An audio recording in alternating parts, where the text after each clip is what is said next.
অন্নপূর্ণা ভাণ্ডারের ফর্ম যখন আপনি পূরণ করছেন তখন একটা প্রশ্নই মাথার মধ্যে আসছে যে এই ফর্মের সাথে আমি কোন কোন ডকুমেন্টসের জেরক্স জমা করব।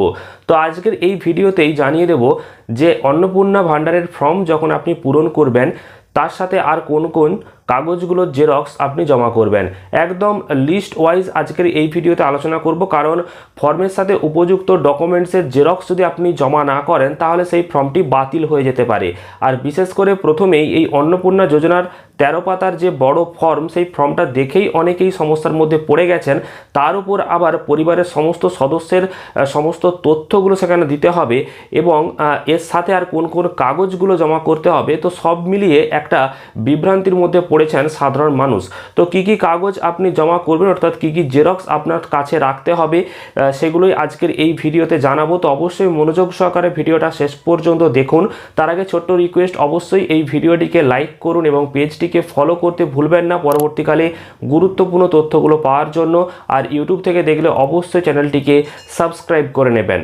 আপনারা অনস্ক্রিনে দেখতেই পাচ্ছেন অন্নপূর্ণা যোজনার জন্য প্রয়োজনীয় কাগজপত্র কী কী লাগবে সেই তালিকা আপনাদের সামনে নিয়ে চলে এসেছি।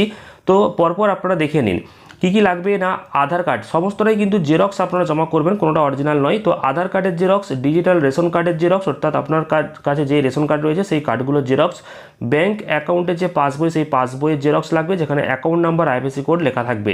এছাড়াও ভোটার কার্ডের জেরক্স, যদি আপনার কাস্ট সার্টিফিকেট থাকে, অর্থাৎ এসসি এসটি ওবিসি যদি আপনি হয়ে থাকেন সেক্ষেত্রে কাস্ট সার্টিফিকেট জেরক্সটা লাগবে। জমির হাল রেকর্ড, অর্থাৎ জমির যে রেকর্ড সেই রেকর্ডের জেরক্স আপনাকে জমা করতে হবে। 4 চাকা গাড়ির নম্বর, যদি 4 চাকা গাড়ি থাকে তা সেক্ষেত্রে অবশ্যই আপনি 4 চাকা গাড়ির নম্বরটা দেবেন। এছাড়াও ট্র্যাক্টর যদি থাকে সেক্ষেত্রেও আপনি সেই নাম্বারটা দেবেন, কারণ অনেকেই এই বিষয়ে জানতে চেয়েছেন।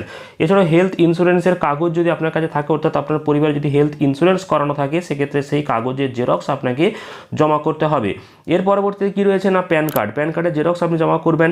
চাকরির পেনশন স্লিপ, অর্থাৎ কেউ যদি চাকরি করে আগে করে থাকে এবং পেনশন পায় বর্তমানে, তা সেক্ষেত্রে সেই পেনশনের স্লিপ আপনাকে জমা করতে হবে। ট্যাক্স প্রদানকারী টিআই এর নম্বর, অর্থাৎ যদি কেউ ইনকাম ট্যাক্স দিয়ে থাকে তাহলে তার ক্ষেত্রে এটা প্রযোজ্য। এছাড়াও কেসিসি, শিল্পী, মৎস্যজীবী credit card, student credit card, এই সমস্ত যদি থাকে আপনার সেক্ষেত্রে আপনি জমা করবেন, নইলে জমা করার দরকার নেই। এছাড়াও ট্রাইব্যুনালে যদি আপনি আবেদন করে থাকেন, অর্থাৎ এসআইআরে আপনার নাম বাদ গেছে এবং আপনি আবেদন করেছেন, তাহলে আপনাকে সেই আবেদনের কপিটার জেরক্স জমা করতে হবে। এছাড়াও শিশু টিকাকরণের কার্ড, অর্থাৎ আপনি শিশুকে টিকা দিচ্ছেন কিনা ঠিকঠাক সময়ে, তো সেই পোলিও কার্ডের যে জেরক্স সেই জেরক্স আপনাকে জমা করতে হবে।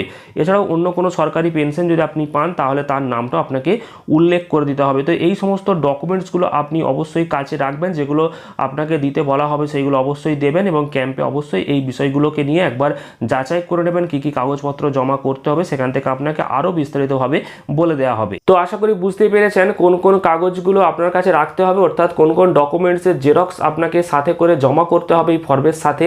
আর অবশ্যই প্রত্যেকটা যে ডকুমেন্টস রয়েছে তার নিচে আপনি সেলফ অ্যাটেস্টেড করে নেবেন, কারণ সেলফ অ্যাটেস্টেড করে রাখাটা অত্যন্ত জরুরি।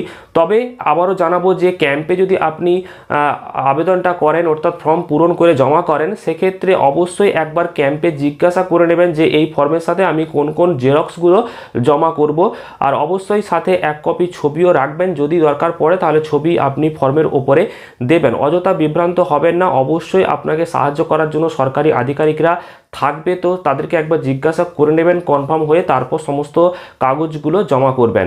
তো পরবর্তী গুরুত্বপূর্ণ আপডেটগুলো পেতে অবশ্যই পেজটিকে ফলো করুন। আপনাদের কোনো প্রশ্ন থাকলে অবশ্যই সেটা কমেন্টে জানাতে ভুলবেন না। এই গুরুত্বপূর্ণ ভিডিওটা প্রচুর পরিমাণে শেয়ার করে দেন, অবশ্যই এই ভিডিওটিকে একটি লাইক করুন। ধন্যবাদ।